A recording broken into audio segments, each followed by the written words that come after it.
Today is August 2nd, 2019, and we're in the Senate chamber of the Kansas State House. I'm Dale Goder, retired journalist from Wichita, Kansas. I've covered the State House in one fashion or another for about 30 years before my retirement. Today we're going to be interviewing Senator Christine Downey.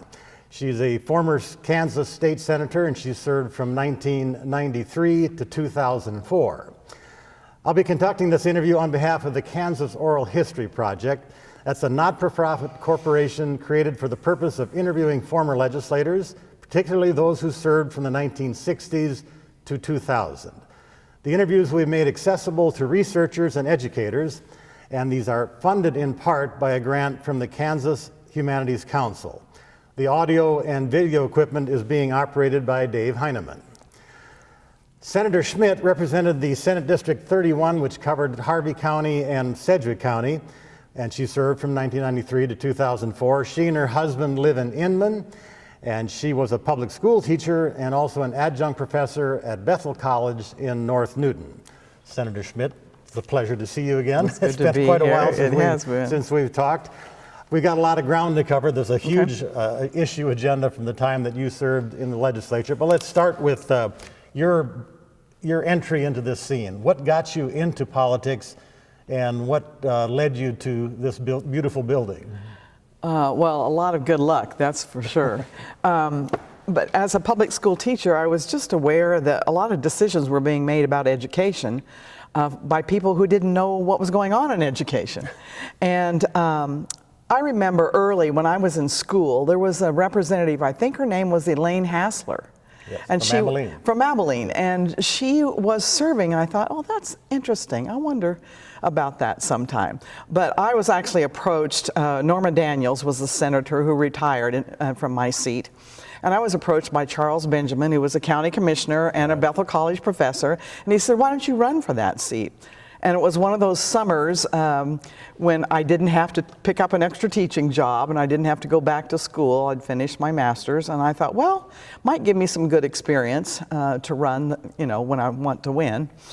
So we went to a lot of workshops. I talked to Jerry Carr. I talked to family and to some city leaders. At that time, I was on the Chamber of Commerce board, and decided, well, I might go ahead and try it just for experience. And so my mom and dad gave me the first $100 bill, and a Republican businessman came to my door and gave me another $100 bill, said, I think we need people like you in Topeka. And so I ran off some letters to announce, and I got a post office box and waited, and then we went to some workshops, and we tore apart a calendar and put those months all together, and my sister, who joked about being my campaign manager sometime, ended up being my campaign manager, and we started putting parades and forums and things on the calendar, and I was still teaching actively. So every day after school, we'd have a map of precincts, and I'd have a group of teachers, and we'd go to those neighborhoods and knock on doors and hand out my little black and white flyer.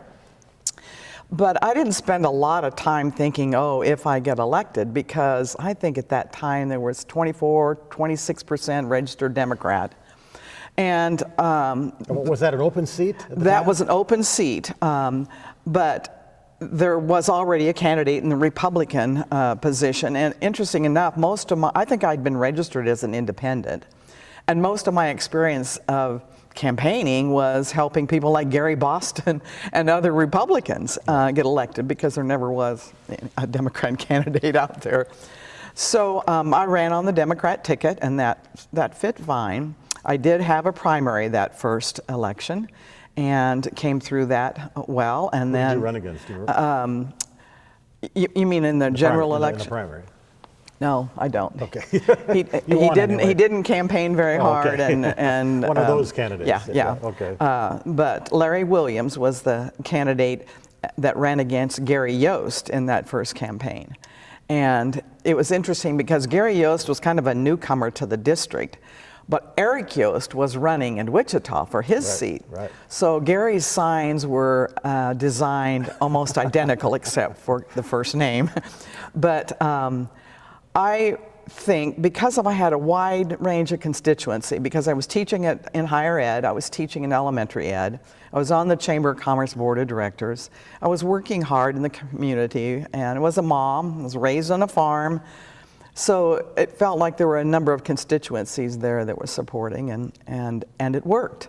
Not by very much, but...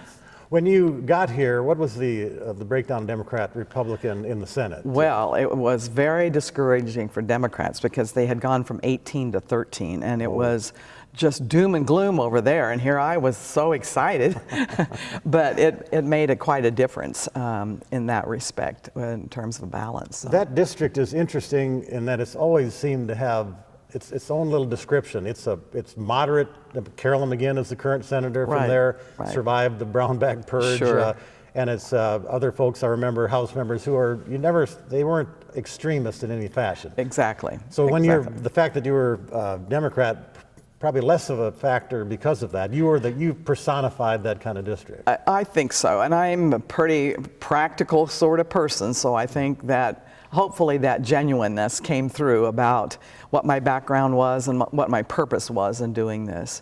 How many other women were in the Senate at that time? You know, I don't remember the number, but I remember that we were one of the higher ones in the nation, and I was thinking maybe 30%. I'm trying to think if that was the Alicia Salisbury. Right, yes, and Audrey Langworthy. Yes, and Lana Olien, and Marge Petty, Janice Lee. Okay, so one of the things we want to learn from you is, as a woman coming into politics at that time, women weren't as prominent as they are today. It was more of an uphill battle, perhaps. How did you see yourself as a woman and as a legislator in making that all work? Well, first of all, I don't think I changed anything in how I ran the campaign. And when I got here, I mean, I'm very aware that those first judgments can be really critical. And so I remember Senator Bond gave us advice during our orientation. He said to freshman senators, he said, keep your mouth shut and dress nice. And most of us did that. He was from Johnson County. Correct. He was majority leader at the time or president? He was majority leader at the time, I believe that's correct, and then later Senate president. But so I was aware of behaviors at that time, and I don't remember anything particular in terms of patronizing, which may have occurred and I just didn't catch it, or discrimination in that way, but I saw it occur with other situations where I felt like the woman that was the head of that committee was perhaps diminished in her ability to bring things forward or directed by male leadership to do this or that.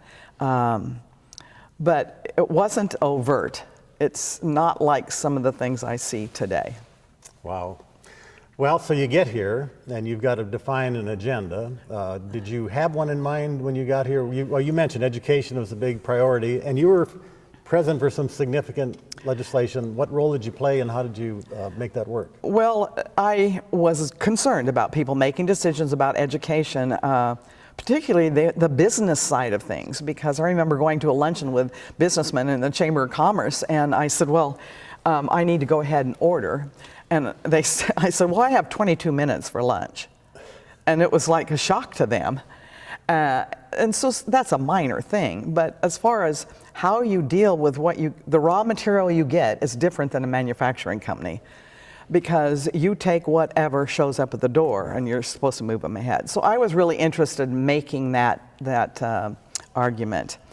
The K-12 issues, there were a number of things that we added to that. I mean, the Augenblick and Myers study to try to figure out what it actually costs to educate a child to a certain level of quality. And then I was on the summer LEPC that dealt with higher education issues. And then every year we fought adding to the base, and we fought adding LOB, and we fought special education things that needed to be addressed.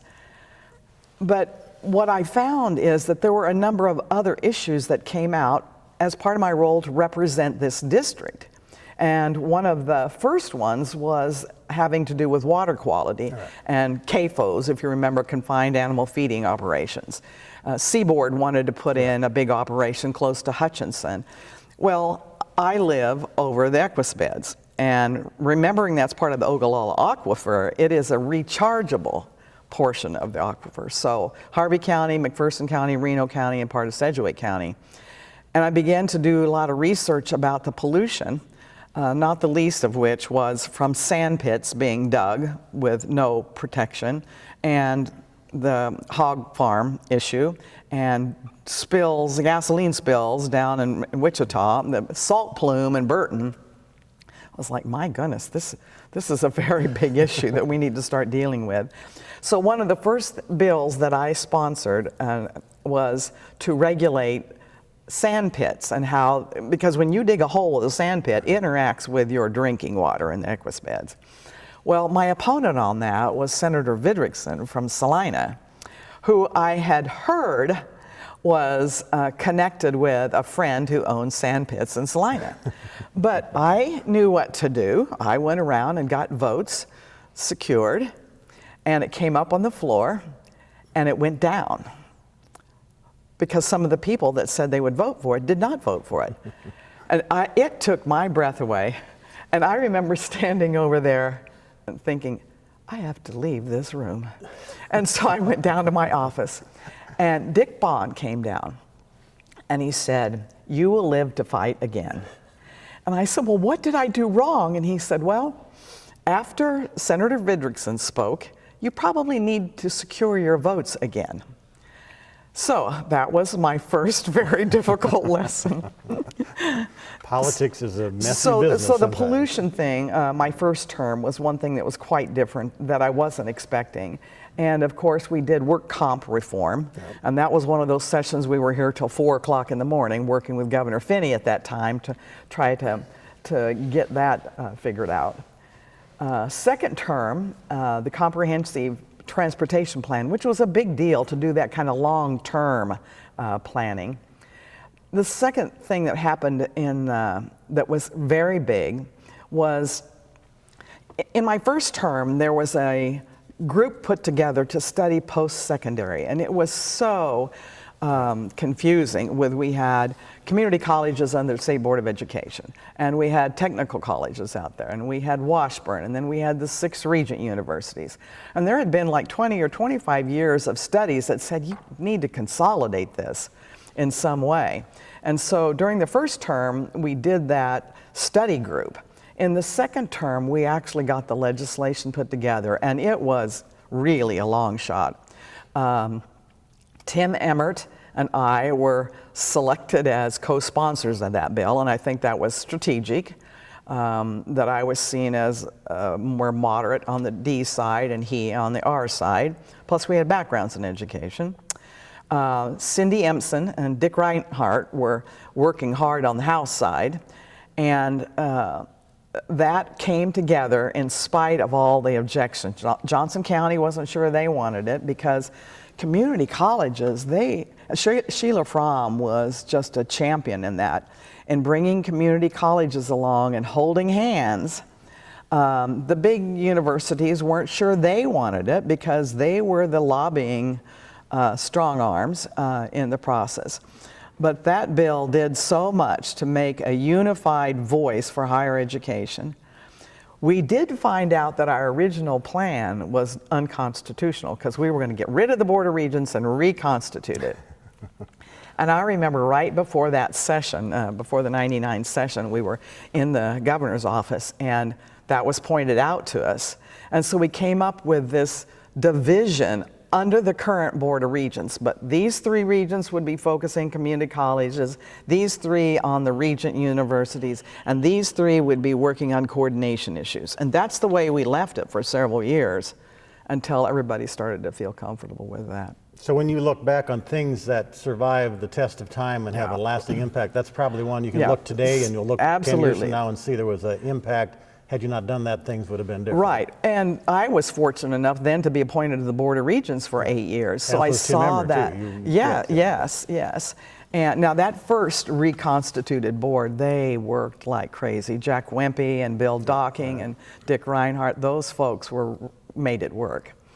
But that was a big deal to get that done. You mentioned that the moderate conservative, that means something today. What did it mean back then? What defined, and how difficult was that to merge and to have a coordinated approach that got everybody to the table? It was different then, I assume. It was different, and I don't remember that being R&D divisions in Senate Bill 345 on the reorganization. It was more regional. Johnson County was very concerned about what would happen to their community college, and the rural community colleges were very concerned what would happen to their voice in all this. So it was more a regional division than R&D. I remember one event in particular as a journalist at the time. It was kind of a round table, and we invited, there were journalists there, and you and Senator Dave Kerr from Hutchinson. Mm-hmm. And that seemed to me at that point to really define the difference. He was a very strong-willed guy, and you brought a perspective that was obviously different with regard, particularly with education, teacher, and I suspect with capers as well. Right. At that point, I still remember you were very stressed out at the time. A lot of pressure facing up to Dave Kerr, who was a brilliant orator. He's and very smart, yeah. But was that not, that was kind of the battle that had to be fought at the time. Right, and again, it's my perspective. I was a practitioner then. I know how this works.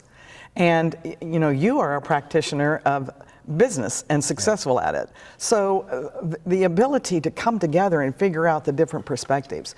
The thing is, Dave Kerr was never anti-education. No. And there were people in this chamber that were anti-public education. So that was one thing that brought us together. Plus, I was involved in a farming business, a big farming business. So I understand those concepts too. I never was a Democrat that thought that everything should be given. I knew something had to be paid for in some respect. So I don't think there was the distance at first glance as it appears. Well, and currently we're going through Supreme Court challenges to educational funding. That's been going on for literally decades and probably will continue. Do you see a continuum that started when you were there? What kind of principles you put in place? The idea that you have to have a certain amount of money to make education successful, which is hard for some folks to accept. Right, and you have that element that says you can't just throw money at it. Right. Money's not the answer. Well, it's better than a lot of the other answers. And I think part of the thing that happened is that we realized that this is the number one thing that was left to us by the U.S. Constitution, and that is to fund the education. That is our Kansas constitutional directive. And in order to do that, if you want a higher caliber, you have to pay teachers better, you have to recruit the best teachers, you have to continue to train them, you have to provide the things in the classroom. But number one, it's the teacher. Yeah. You mentioned it's not R&D so much. One of the divisions I remember being described as the cowboys and the rest of the state. The Western Kansas had a very strong influence, disproportionate to population probably, and that's changed over time. But is that kind of what you're up against, that there was a mentality? I don't know who the cowboys really were, but they were against perhaps the level of funding that you were interested in. Right. Well, and I'm the perfect example of a moderate because I represented large school districts, small school districts, and medium-sized school districts. I was on a farm, so I knew farming situations. So when I began to work with this confined feeding operations, the last thing I'm going to do is tell those farmers that are raising hogs they've got to put this expensive liner in when you've got sand pits in the city that don't have to do the same. So I found myself in a position that was easier to look at both sides, and maybe that had something to do with being trusted. Okay, and I want this to be your agenda, not mine, but we talked about there were sin issues that evolved in that period of time that got a lot of press at the time. It was always fun to write about gambling, whatever else. But what stands out in that era that got you excited? Again, part of it's my just practical rural nature maybe, but the death penalty was a good example. I voted against it because the research never showed that it was a deterrent. And it also distracted us from what we should have been doing. That's dealing with issues early on that young people were having. And that it was cheaper to kill somebody. I mean, it was cheaper to incarcerate somebody for life than kill them. I thought, well, this is not a practical solution. And the abortion thing was a difficult one because I was a practicing Catholic at that time.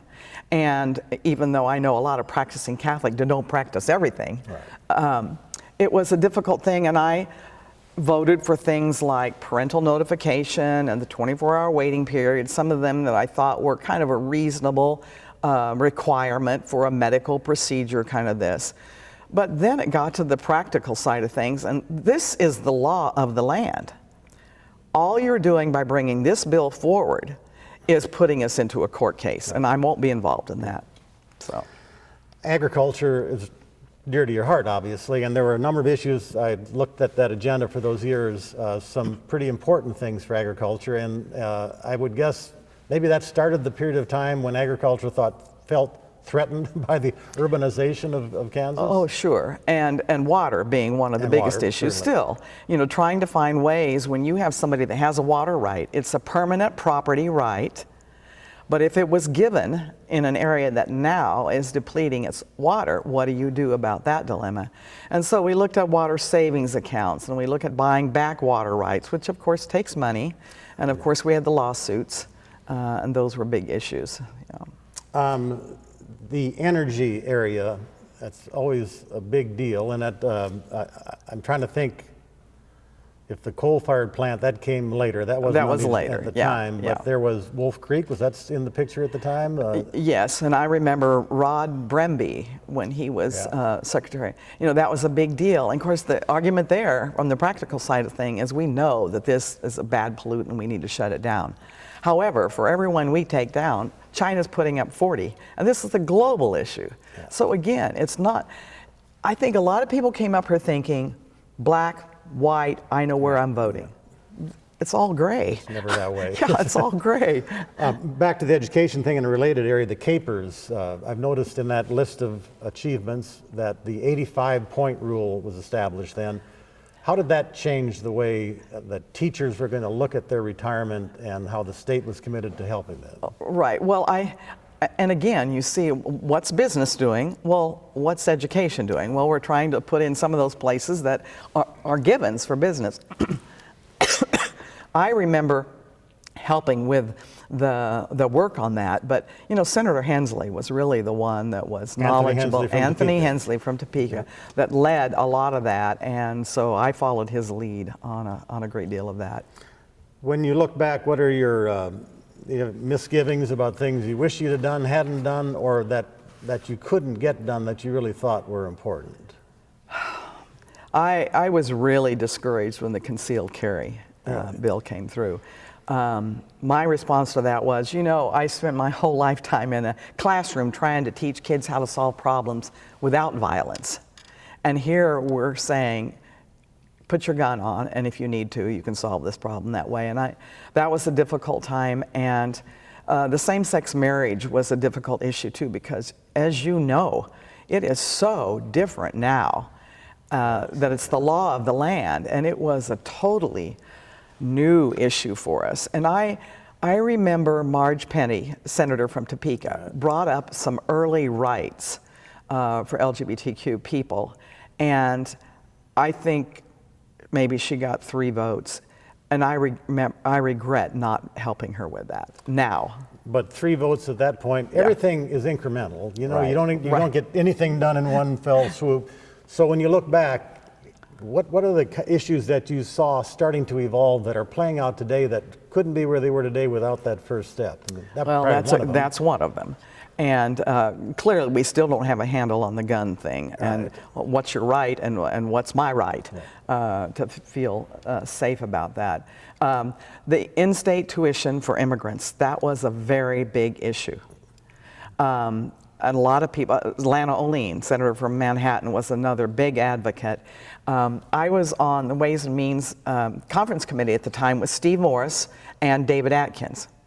And when that came up for conference, the House said, nope, we're not signing that no matter what. So we drug on days and days and days. So David Atkins and I were pulled into Dave Kerr's office, and he said, you know, I believe in this. We'll do it next year. I'm right with you, but you guys got to go back and sign this committee report. We got to end this session and get out of here. Well, you know, in Senator Kerr's office, there's that huge railroad clock, and that was... Finally, after about 3 minutes, Dave said, man, I didn't know that clock was so loud. And we went back to the committee and we refused to sign. The House finally caved on it and we got that provision. But we put in all kinds of safeguards, and these kids that have been in this country and gone through our Kansas high schools deserve to go to our Kansas colleges with in-state tuition. So that was a big accomplishment. But you can see they're still attacking that. It still comes up, and some states have rolled that back. There were interesting social movement things at the bill when you banned smoking in the State House. Now that was you think back that there was actually, you would sit at these desks and people would smoke, and the reporters smoked. Or they'd take a break all the time. We'd take a break so people could go smoke, I guess, back there somewhere. Well, and at that time I was involved in a protest in the press room to ban smoking, got in trouble for that. But that was the kind of issue that's a big deal. When you change the behavior of Kansans, I'm sure you got pushback on that. Oh, sure. Yeah, a lot of those issues that now it's like, well, duh. What were you thinking? Yeah, what were we thinking? So, but you know, another thing that I learned, and this was in the third term, you know, I talked about working so hard to find out how to protect the equus beds. You know, it's a natural resource that needs special regulations. Well, I had a bill drawn up. There was one in the House. It looked like it was going to be a reasonable thing. But remember, this is adding regulation. And so I got word that this is not going to pass. So I took that information about the pollutants in my district to Clyde Graber, who was Secretary of Health and Environment then. And he took it to Governor Graves. And they shook their head and said, we got to do something here. So they basically took the essence of my bill and he made an executive order. That's good. So there's another way to skin a cat. One of the things people always wonder about is how politics changes, how governance changes, what it takes to be effective. And it's different era to era, but maybe it's not. When you look, you've got the privilege of having seen this evolve. When you look at government today and what it might be tomorrow, how does that change? What does it take to get something done? Well, there's a lot of theories about how we got to this divisive point. But I think the ability to listen, and it's not just sympathy for the other point of view, it's empathy, it's understanding where that person's coming from. Two examples that I experienced is this whole issue of physical therapists, being allowed to go to a physical therapist without a doctor's direction. And the person that helped me on that was Susan Wagle. Now, I don't know that we were together on anything else. But so you don't make enemies. She was in the Senate at the time? She was in the Senate at the time. Okay. And so she helped with that. Another one was, it used to be that EpiPens, when you have an anaphylactic reaction, can only be administered by yourself or a paramedic. Well, these small rural school districts, they don't have paramedics that respond to calls. And so then these kids that are going through these episodes are supposed to self-medicate. They can't do that. So Jay Emler, who is a Republican from McPherson, helped me get that authorization for EMTs to administer EpiPens. So I think you just don't burn bridges, and you argue as much and as strongly as you can on this floor. And then when you leave this, you're back to, well, how are your kids? You know, are you going to be here to, that socialization that's important. And I think there's much less of that. Certainly inter-party socialization where I just found a note from Pete McGill, which prominent Republican lobbyist. And he talked about feeding squirrels one time when we were out with him. So I brought him a bag of corn, and I got a note from him, and it said, "My squirrels love you, and so do I." Well, that was a big connection for me, because when the gambling came up, they did a lot of interviews of who should be voting for gambling and who shouldn't, and he contacted me and said, "You shouldn't vote for this, given your district." Well, that's because I had a personal connection with him. So. Interacting with your constituency is always a requirement of the job, and it's different today as social media evolved. But back then, I know there were movers and shakers that the lobbyists some were more effective than others. What was the, what was the game plan for getting your constituents on board with you? Well, I don't know. I just was really frank with them. I told them why I wasn't voting for the death penalty, and I told them why I wasn't voting for the concealed carry. It was related to my background and my experience. I spent a lot of time at home with coffees with 4 people in Burton or Heston or whatever. And I went to the openings of the new library. I did a lot of that so that they knew that I really was interested in what was going on in that community. And it was all a matter of, email was just beginning. I found an email the other day that said, "What were you thinking voting for that same-sex marriage? Are you a lesbian?" So a lot of it came with emails like that. And I didn't have a computer. So my secretary would download that, print it off, then I would take it to committee, and during downtimes I would write a response, give it to her, and then she would email it back. Well, you were required to use old school communication. You didn't have the electronic That's media right, at the time. we did not. Do you think people are better informed now because of that, or sometimes it's almost to a fault? There's so much. Yeah, I think it is to a fault because people don't check sources. Yeah. And so if you're getting all your stuff off of a right-wing or a left-wing website, then you don't have the right information. And that's really hard for people to go out and seek an opinion different than what they already believe. So I think it's maybe ended up being a detriment in some respects, although being able to communicate with constituents is going to be a lot more thorough now. Now, that's my agenda. You said you've got your own crib sheet. We don't want to miss out on what, this is about your recollection of what happened and what was important. What other things come to mind that you Well, and are worth we've knowing? talked about a lot of them. And when I first thought about this interview, I thought, well, Senate Bill 345 and the reorganization of higher education is significant. And then being able to get the EQUIS beds designated as a special resource, those were significant. But you know, as I wrote down these things, whether it was a comprehensive transportation plan where everybody worked together for a 10-year program, because you know, here you're thinking about 4 years or 2 years. Right. And so to get everybody focused on that, I think was a very big deal. We did qualified admissions, which was a new thing. I think Kansas was the last one in the nation to add qualified admissions.